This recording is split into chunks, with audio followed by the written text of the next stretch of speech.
नमस्कार दोस्तों, मंत्र और ज्योतिष ज्ञान चैनल के भारतीय ज्योतिष तिथि अध्याय में आपका स्वागत है। दोस्तों, पिछले अध्याय में हमने इष्ट शोधन पर चर्चा की थी और इस अध्याय में भी हम इष्ट शोधन के एक उदाहरण के बाद लग्न स्पष्ट करने की चर्चा करेंगे। यदि आपको इष्ट शोधन में किसी भी प्रकार की कोई समस्या आ रही है तो आप हमें ईमेल कर सकते हैं, हम आपके ईमेल का जवाब अवश्य भेजेंगे। चलिए शुरू करते हैं। जैसे किसी का जन्म रात्रि 2:30 पर हुआ है। दोस्तों, पिछले उदाहरण में हमने 2:30 दिन का समय लिया हुआ था। ये समय रात्रि 2:30 का है और उस दिन का सूर्योदय मान 5:20 है।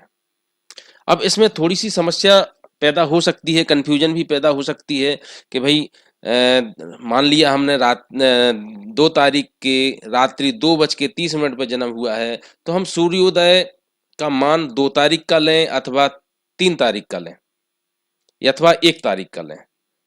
अंग्रेजी पंचांग में तो रात के 12 बजे के बाद तारीख चेंज हो जाती है, किंतु भारतीय पंचांग में जब तक सूर्योदय नहीं होता है तब तक वही तारीख मानी जाती है। अगर 2 तारीख को रात्रि 2:30 पर जन्म हुआ है अंग्रेजी की 2 तारीख को, तो हमें 1 तारीख का सूर्योदय मान उठाना है। हमारी कुंडली जो बनेगी वो 1 तारीख की बनेगी, क्योंकि ये कुंडली के हिसाब से दिन सुबह सूर्योदय के पश्चात ही बदलता है। इस चीज को दोस्तों ध्यान रखिए। चलिए हम अपने विषय पे आते हैं।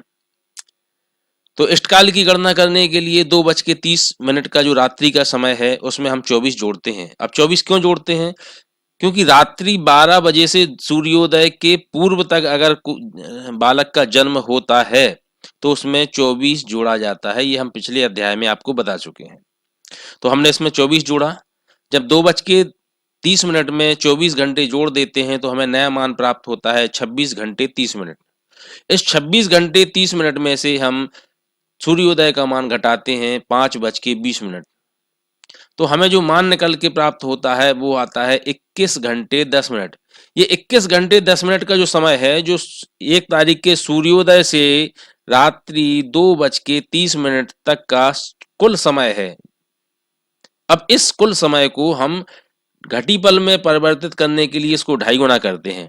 क्योंकि हमने आपको बताया था कि 1 घंटे में 2.5 घटी होती है, तो हम जब इस घंटा मिनट को 2.5 गुना कर देंगे तो हमें घटीपल का मान प्राप्त हो जाएगा। अब हम 2.5 गुना करने के लिए सबसे आसान तरीका जो हमने बताया था, दशमलव के पहले वाली संख्या और दशमलव के बाद वाली संख्या दोनों को हम अलग अलग घंटा मिनट पद्धति से 2.5 गुना करते हैं। हमने 21 को 2.5 गुना किया तो 21 + 21 और 21 का आधा होता है 10.5, जो घंटा मिनट पद्धति में 10 घंटा 30 मिनट लिखा जाएगा। तो इसका टोटल हुआ 52 घंटे 30 मिनट। अब हमने 10 को 2.5 गुना किया तो स्वाभाविक है 10 का 2.5 गुना 25 आया। तो अब इनको हम दोनों को जब योग करते हैं घंटा मिनट पद्धति से तो हमें 52 घटी 55 पल मान प्राप्त हो जाता है। दोस्तों, यही इष्टकाल कहलाता है। इसको अलग अलग भाषा में इष्टकालम भी बोलते हैं, तत्रेष्टम भी बोलते हैं, श्री सूर्योदयादिष्टम भी बोलते हैं।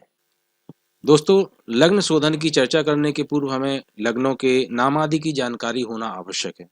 ज्योतिष में मेषादि क्रम से 12 लग्नें मानी जाती हैं, यानी जो राशियों के नाम होते हैं वही लग्नों के भी नाम होते हैं। एक दिन रात में 12 लग्नें क्रम से लगभग 2 घंटे के अंतराल से आती रहती हैं।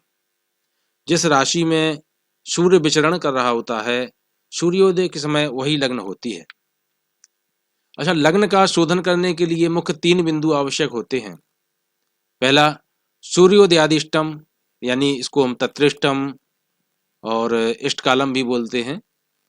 दूसरा होता है सूर्य का स्पष्ट मान। तीसरा, लग्न चरखंड। अब इनके बारे में थोड़ी सी विस्तृत रूप से चर्चा करते हैं। सूर्योदयादिष्टम अथवा तत्रेष्टम अथवा इष्टकालम, जिसके शोधन के बारे में हमने अभी चर्चा की है, वह मान हमको चाहिए होता है। दूसरा, सूर्य का स्पष्ट मान का मतलब जिस तिथि का आपने इष्टकाल निकाला है तथा जिस तिथि की लग्न आप स्पष्ट करना चाहते हैं, उस दिन सूर्य किस राशि पर कितने अंश तक चल चुका है, उसकी जानकारी सूर्य स्पष्ट मान कहलाती है। यह जानकारी प्रत्येक पंचांग में दैनिक सूर्य स्पष्ट अथवा दैनिक ग्रह स्पष्ट शीर्षक के अंतर्गत लिखी होती है। निर्णय सागर पंचांग में भी यह पृष्ठ क्रमांक 110 से 116 तक देखी जा सकती है। देखने में इस प्रकार का स्वरूप होता है। तीसरा है लग्न चरखंड। यह सारणी है जिसकी मदद से लग्न का स्पष्टीकरण किया जाता है। चरखंड सारणी में बाईं तरफ राशि तथा राशि के अंक दिए जाते हैं एवं सारणी के ऊपर राशि के अंश लिखे होते हैं। यह जानकारी प्रत्येक पंचांग में लग्न पत्र अक्षांश अथवा चरखंड शीर्षक के अंतर्गत लिखी होती है। निर्णय सागर पंचांग में भी यह पृष्ठ क्रमांक 27 पर देखी जा सकती है। इसका स्वरूप इस प्रकार का दिखता है। अब बात आती है लग्न स्पष्टीकरण की। तो लग्न स्पष्ट करने के लिए हम 10 नवंबर 2020 की एक तारीख लेते हैं। समय दोपहर 3 बजे का लिया है। अब इस दिन का सूर्योदय का मान 6:57 है। सबसे पहले दोपहर 3 बजे को घटीपल में परिवर्तित करना है, यानी कि हम तत्रेष्टम निकालते हैं। चूंकि दिन के 12 बजे के बाद का जन्म है तो इसमें हम 12 जोड़ देंगे तो हमारा नया मान आ जाएगा 15। अब 15 में से हम 6:57 यानी जो सूर्योदय का समय है उसको घटाएंगे। उसको घटाने के बाद हमको 8.03 प्राप्त हो जाएगा। 8.03 को हम घंटा मिनट पद्धति से 2.5 गुना करेंगे तो 2.5 गुना करने पे हमको 20.07 का मान प्राप्त हो गया जो तत्रेष्टम है। अब दोस्तों इस तत्रेष्टम मान को हम एक तरफ लिख देते हैं। अब पहुंचते हैं हम सूर्य के स्पष्ट मान के लिए। तो इस सारणी में हम देखते हैं कि 10 नवंबर 2020 का जो सूर्य स्पष्ट मान है 6:23:57:40। चूंकि अपना जन्म समय मध्याह्न का है इसलिए सूर्य के मान में इष्टकाल जोड़ देते हैं ताकि हम तात्कालिक सूर्य स्पष्ट प्राप्त कर सकें। जब हम सूर्य के मान में अपना तत्रेष्टम जोड़ते हैं तो हमें तात्कालिक सूर्य स्पष्ट छठवीं राशि 24 अंश 17 कला और 47 विकला यानी कि 6, 24, 17, 47 प्राप्त होता है। अब इसके आधार पे हम चरखंड पे जाएंगे। जो हम आगे इसमें छठवीं राशि और 24 अंश है, इस छठवीं राशि 24 अंश के आधार पर हम चरखंड से वह अंक प्राप्त करेंगे जिसके सहायता से हम इसका शोधन करने वाले हैं। तो इस चरखंड सारणी में 6:24 के मान के अनुसार राशि वाले कॉलम में 6 अंक तथा अंश वाले कॉलम में 24 अंक के सामने का मान 3906 प्राप्त करते हैं।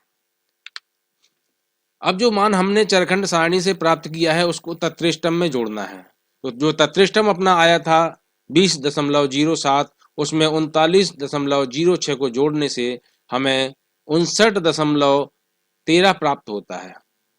अब 59.13 को हम फिर चरखंड वाली सारणी में जाएंगे और इसके समकक्ष या इससे कम वाले मान को प्राप्त देखेंगे।